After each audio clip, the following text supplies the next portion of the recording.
Everybody needs something from me right now, and that is getting a little heavy. Here's what I mean. Any given day, I'm doing something with the chaplaincy, with my job, of course, something with the church, whether I'm teaching, preparing a sermon, trying to get certain programs in place or build out whatever the church needs, whatever. And then I am also checking in with my wife about the kids, making sure they got everything they need, making sure my wife has everything that she needs while I'm at work. And then I'm going to school. I'm a grad student, so there's a lot of reading, a lot of writing, a lot of research. And then I'm still a son.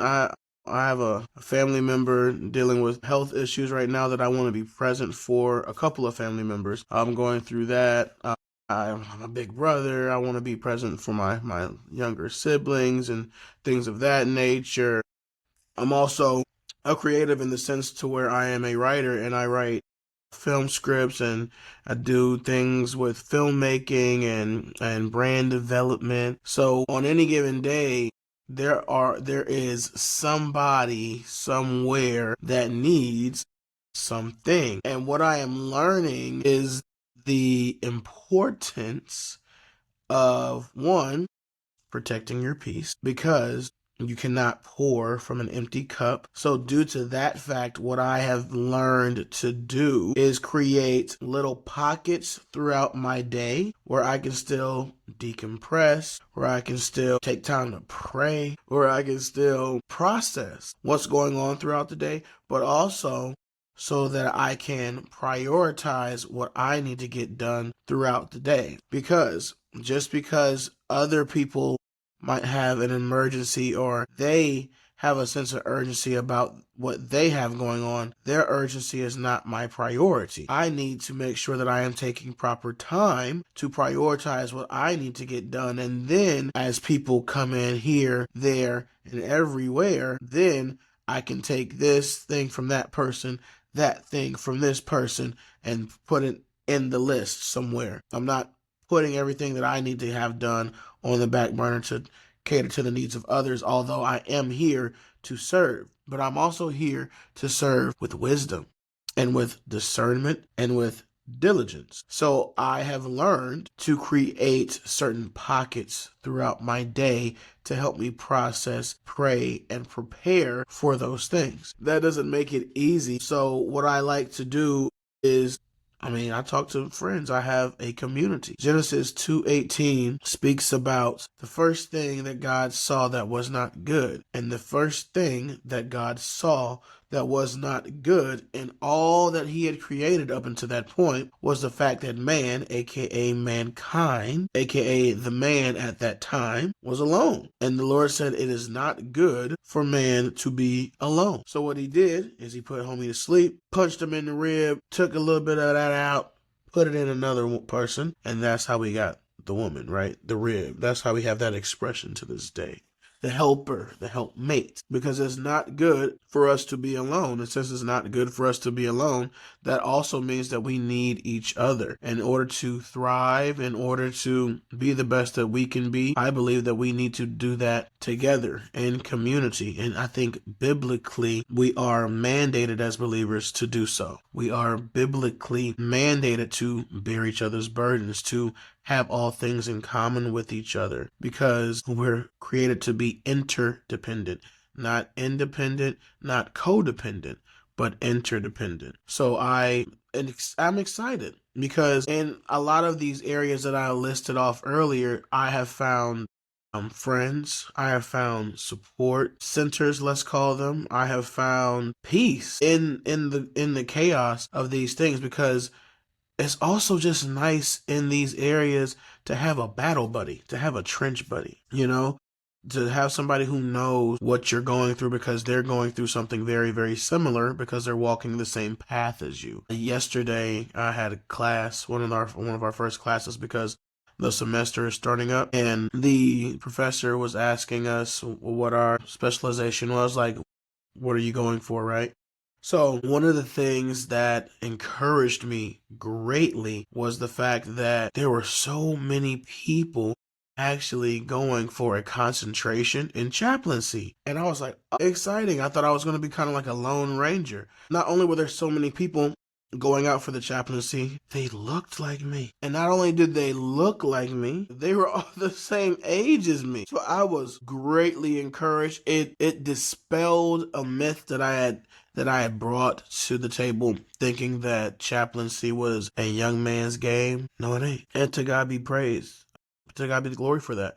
Because, man, I mean, just to have one side of something is never that great. To have a nice balance of the two, even better. And balance in this regard would be older and younger. So I was greatly, greatly, greatly encouraged. And I'm so excited to start to build a community around things like the chaplaincy, because for almost a year, maybe even more than a year now, I've been kind of just not winging it per se, but I have been building a plane in the air when it comes to the chaplaincy. And God has been gracious. God has been kind. I have everything that I need. And now that is just even more so true and more robust, because I now have a community to plug into in that regard.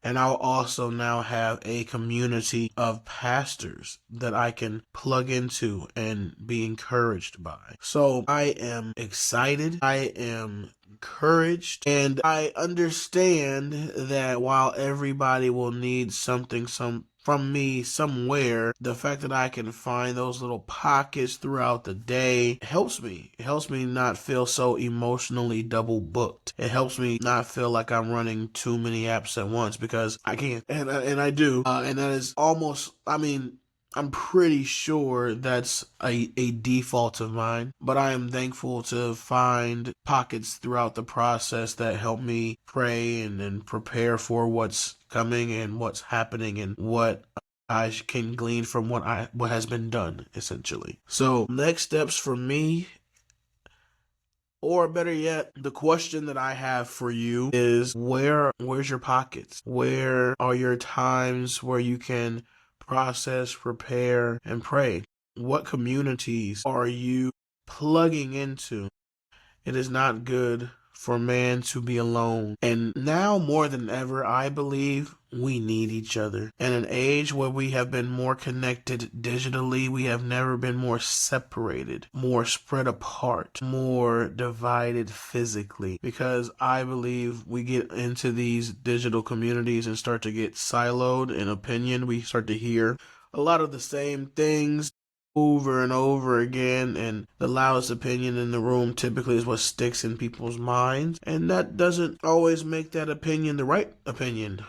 So I think physically being together and being in communities in physical spaces kind of helps with the discourse and dialogue of certain things that we have way less tolerance for today. So I'm encouraged and excited to be a part of communities that will help me sharpen my skills as a chaplain, sharpen my skills as a pastor, sharpen my skills as an academic. But I'm more excited about it because I will hear opinions and viewpoints and worldviews that are different from mine. And I need that. I don't want to just live and think just one way. That's boring to me anyway. That's why I have so many tabs or too many apps running at the same time in my brain, because, man, just to think that there's one way to skin a cat is dangerous. So I'm excited, and I truly have a dream to build a community that is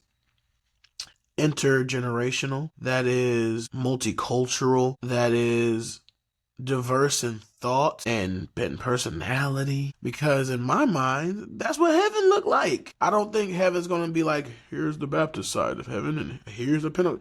It's going to be a mix, man. It's going to be a smorgasbord of believers all centered around one person. Every nation, every tongue will be in heaven. So why don't our communities look like that? Why don't our communities and our churches and our think tanks, why don't they look like that? Why are we looking to get well, I do know why. I mean, confirmation bias is real, but I challenge us to step outside of our comfort zones when it comes to these things, because I believe that's where the fruit is. That's where the the yumminess is, as one of my mentors used to say. So press in is my encouragement and my challenge. And the question is, where are your pockets? Where are your people? Where are you tapping in? Where are you pressing in? Because we need each other. So until next week, I hope you have a wonderful, wonderful, wonderful, wonderful day or night. And as always, God bless you, God keep you, and God bless you. I always say the blessing twice because I always want you to get double for your trouble. Until next time, peace.